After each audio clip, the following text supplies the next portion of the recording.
Is he bored of me now? Come on, come play. Whoa, he listened.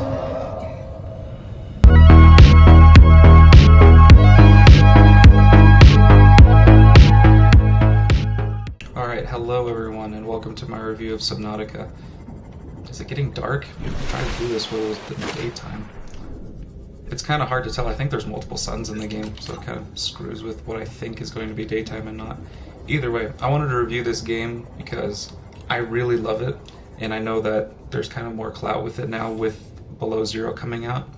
I just beat it a couple of days ago, and I thought, you know, hey, I should review it because this is one of my favorite games that I've ever played.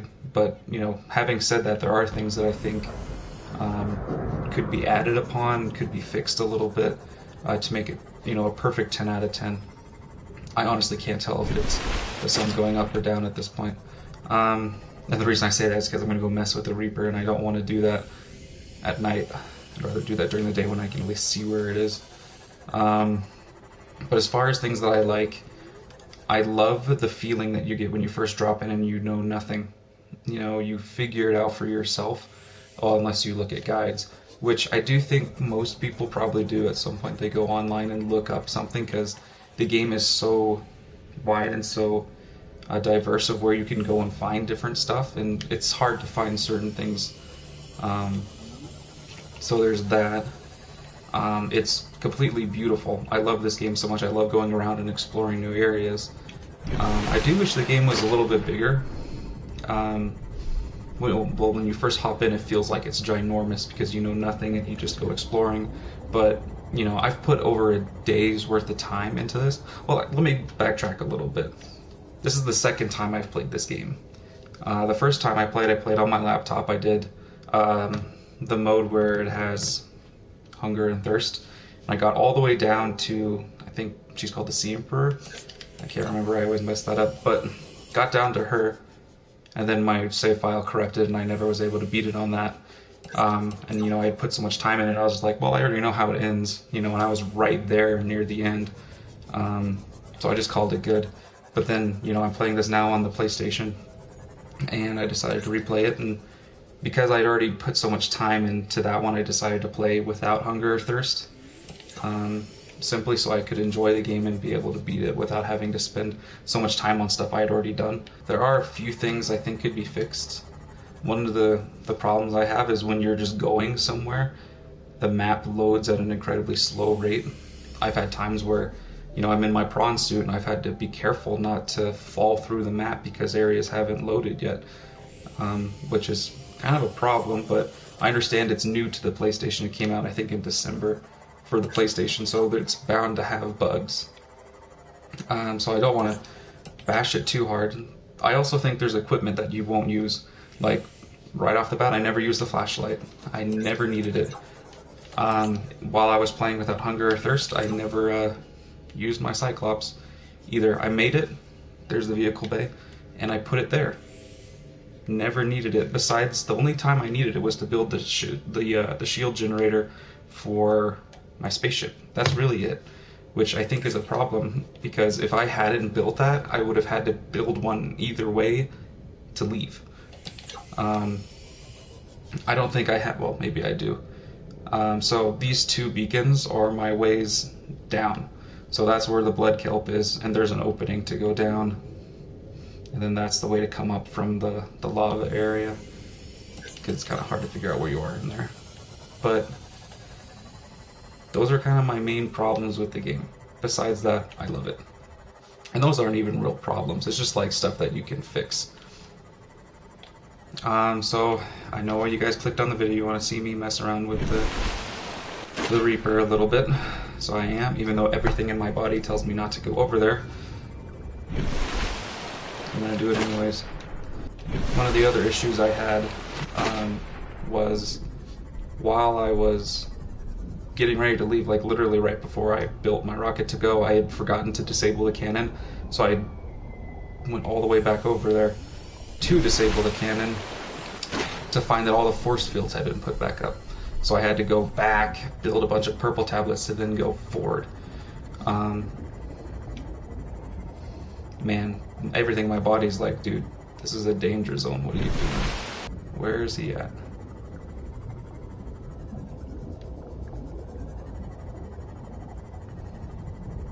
I always never am able to see it until it's like right on top of me.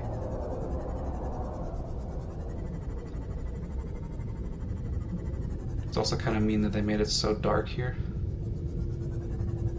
Oh, there he is.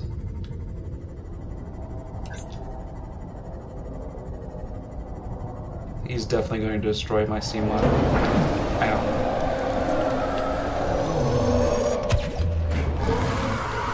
Oh, he went right for it. He just ignored me. If I could hit this guy. There we go. So, another problem I have, man, he's just going right through these. Another problem I have is I cannot hit this guy. I've never used this. I never really needed it. I just kind of had it because I thought it was cool. Some of the things just don't load. Like, I don't know if you saw that while I was jumping around outside. I don't know if you saw it while I was jumping outside, but like the thrusters had it loaded.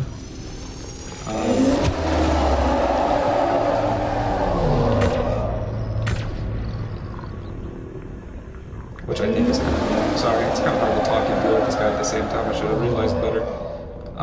But even with that said, it's okay. Can I just keep my distance with this? Stay away. Given that, I do think the game is pretty fun. I honestly would give it a 9 out of 10. The funny thing is I never had problems with this guy during my whole playthrough. Because my first playthrough I knew where all of them were. So I just knew to never go near the front of the Aurora or the back of the Aurora. That's kind of a cool shot having that silhouette. Is he bored of me now? Come on, come play. Whoa, he listened. Nope. Nope.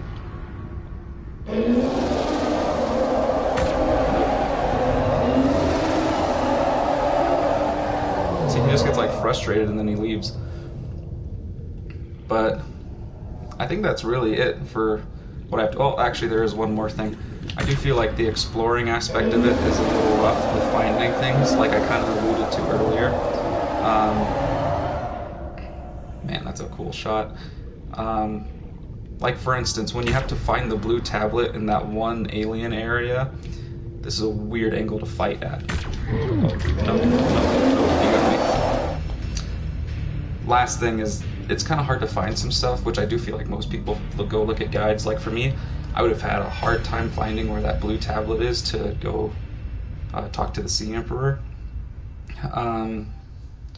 So there's that, but I honestly don't think the things that I've talked about in this review have, the negative things or anything that should really take away from the game. Sure, there's some loading issues, and there's one or two areas where the frame rate gets really bad because you're loading both, the area above and the area below at the same time. And there's general bugs, but I mean, for a new port to a system, I don't think that's too bad. But besides that, I would honestly give this a 9 out of 10. I really enjoyed it. I'm looking forward to playing. You died. I haven't seen that much. I've been doing pretty good at keeping myself safe. I'm looking forward to Below Zero, the full release. I have dabbled with the early release. But yeah, I completely love this game. I wish there was more. It is kind of a sad experience when you leave because you've invested so much. I think I spent, well, with this playthrough I spent over 24 hours, and then the last one I spent even more because I was exploring and all that kind of stuff. But yeah, if you have not played Subnautica at this point, I would go and buy it. I think it's like 25 bucks. But the experience is totally worth it. I'd pay a full $60 to play this. It's a completely immersed experience, submerged, I guess you could say. No pun intended. Well, obviously pun intended. It's rewarding in its own respect. It's cool to find ways to survive in a completely unique, interesting world. Learning for yourself what's safe, what's not safe, what are the best things to do, what shouldn't you do. go away. Wow, that is way more powerful than I thought it was. I really didn't use this. Again, I played it pretty safe, just with my strategy that I've developed over time to keep myself safe. But yeah, that's really it for me. Go buy this. It's one of the best games I've played. And if you haven't played it, definitely should. In the meantime, guys, hit me up on my social media, Facebook, Twitter, and Instagram. Suggest games you want to see me play. I'm completely open for whatever you guys want to. Whatever you suggest, I'll go take a look at and see if it fits into my budget. Well, even if I'm not too interested in it, I'll look into it for you guys. But yeah, that's really it for me. I'll see you guys in the next one.